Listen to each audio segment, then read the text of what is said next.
고난주간을 보내고 있습니다.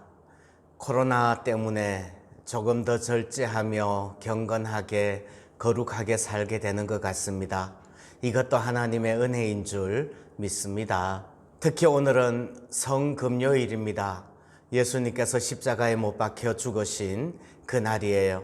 그래서 경건한 그리스도인들은 이 성금요일을 더 거룩하게 지키며 혹은 금식하며 혹은 주님 앞에 금욕하며 절제하며 살았습니다. 오늘은 가상칠언이라는 주제로 말씀을 드리고 싶어요. 성경 구절은 각 한 구절 한 구절마다 읽어드리겠습니다. 가상칠언이라는 것은 예수님께서 십자가에 못 박히셔서 하신 7마디의 말씀을 가상칠언이라고 합니다. 그 말씀 한 구절 한 구절이 우리에게 깊은 은혜를 주십니다. 첫 번째 말씀은 저들의 죄를 사하여 주옵소서 하는 말씀이에요.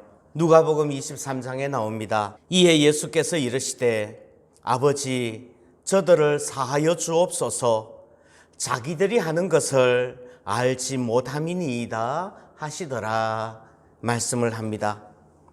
주님은 자기를 못 박은 자들을 위하여서 오히려 기도하고 계시는 거예요. 로마 군인들과 유대인들 뿐만 아니라 예수님을 부인한 베드로, 스데반을 돌로 칠하고 가편투표한 사울, 나아가서 예수님을 십자가에 못 박은 우리들까지도 위하여서 기도하시는 줄 믿습니다. 두 번째 말씀은 오늘 내가 나와 함께 낙원에 있으리라 하시는 말씀이에요. 십자가 우편의 강도를 향하여서 하신 말씀이죠. 누가복음 23장에 이렇게 나옵니다.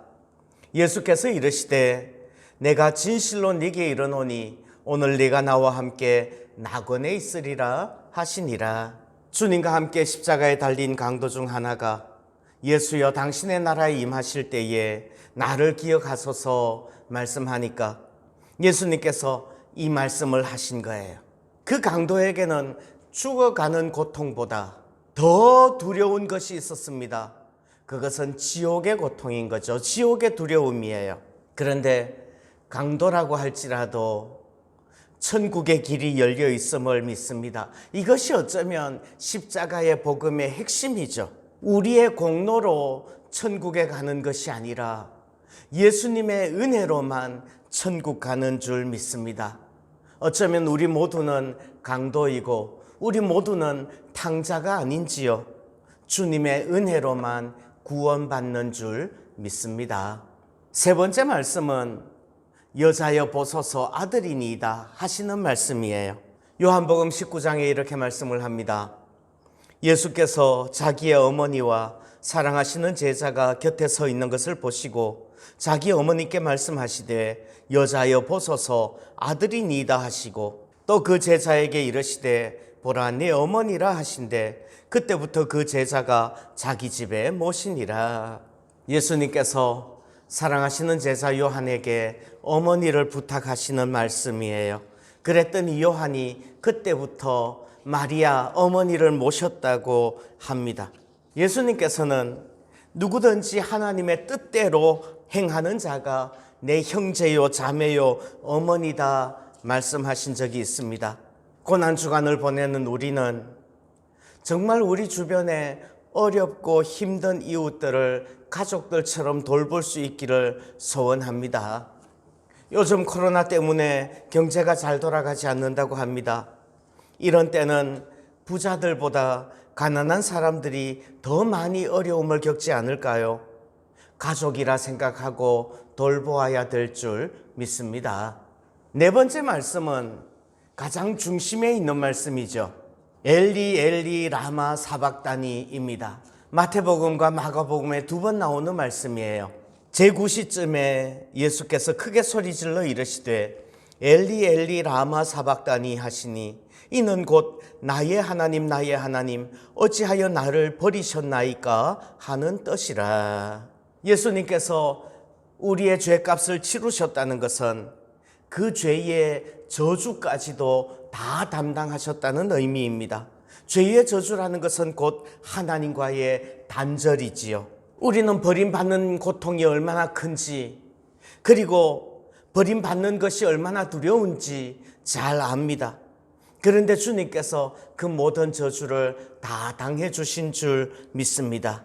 이제 우리는 버림받을 것이라는 두려움에서 해방되어져야 되고, 오히려 이제 나아가서 외로운 사람들, 버림받은 사람들의 위로자가 되어 주어야 될 것이라고 믿습니다. 다섯 번째 말씀은 내가 목마르다 하신 말씀이에요.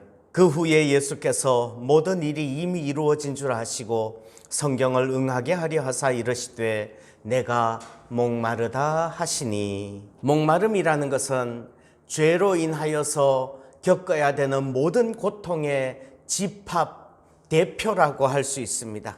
예수님께서 나는 생명의 떡이니 내게 오는 자는 결코 줄이지 아니할 터이요 나를 믿는 자는 영원히 목마르지 아니하리라고 말씀하셨어요. 예수님 안에서 십자가 위에서 우리의 모든 목마름이 해결되어진 줄 믿습니다.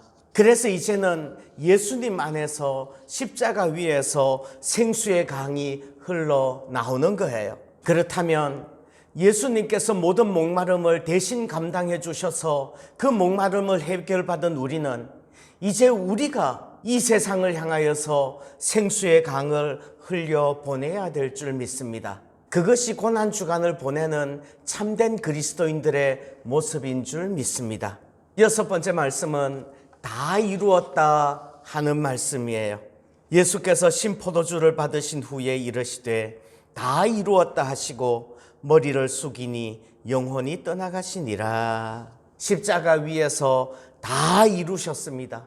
친히 속죄 제물이 되셔서 우리의 죄와 저주를 다 감당하셨고, 친히 화목 제물 되셔서 이제 하나님과 우리를 화목하게 하셨습니다. 우리의 거룩함이 가능하게 하셨고 하나님과 친밀하게 하신 줄 믿습니다. 그러면 이제 우리는 어떻게 살아야 될까요? 그것에 대해서는 갈라디아서 2장 20절에 분명히 말씀하십니다. 내가 그리스도와 함께 십자가에 못 박혔나니 그런즉 이제는 내가 사는 것이 아니요 오직 내 안에 그리스도께서 사시는 것이라. 이제 내가 육체 가운데 사는 것은 나를 사랑하사 나를 위하여 자기 자신을 버리신 하나님의 아들을 믿는 믿음 안에서 사는 것이라. 예수님께서 다 이루셨다면 이제 우리는 나는 죽고 예수는 살아나는 그런 삶 살겠다고 다짐하고 그렇게 살아내야 될 줄 믿습니다. 마지막 일곱 번째 말씀은 아버지 내 영혼을 아버지 손에 부탁하나이다 하는 말씀이에요. 때가 제6시쯤 되어 해가 빛을 잃고 온 땅에 어둠이 임하여 제9시까지 계속하며 성소의 휘장이 한가운데가 찢어지더라. 예수께서 큰 소리로 불러 이르시되 아버지 내 영혼을 아버지 손에 부탁하나이다 하고 이 말씀을 하신 후 숨지시니라. 예수님께서는 이제 육신의 죽음이 다가왔음을 아시고 그 영혼을 아버지 손에 부탁하는 거예요. 우리에게는 영혼이 있으며 그 영혼이 영원히 하나님과 영생하게 된다는 것을 믿습니다. 스데반도, 순교자 폴리갑도, 그리고 존 후스도, 그리고 우리 손양원 목사님도 마지막에 이 기도를 하였다고 합니다. 내 영혼을 아버지 손에 부탁하나이다. 그런데 이 기도는 아무나 할 수 있는 기도는 아닌 줄 알아요. 이 세상의 모든 것들을 배설물과 같이 여기며 이 세상의 것들을 추구하면서 사는 것이 아니라 오직 천국을 추구하며 하나님만 추구하면서 사는 사람들이 마지막 죽음의 순간에 아버지 내 영혼을 아버지 손에 부탁합니다. 이 기도할 수 있는 줄 압니다. 우리도 마지막 죽음의 순간에 이 기도하면서 하나님 나라 갈 수 있으면 좋겠습니다. 오늘 성금요일에 정말 주님 앞에서 주님의 죽으심을 더욱더 묵상하는 복된 한 날 되기를 축복합니다.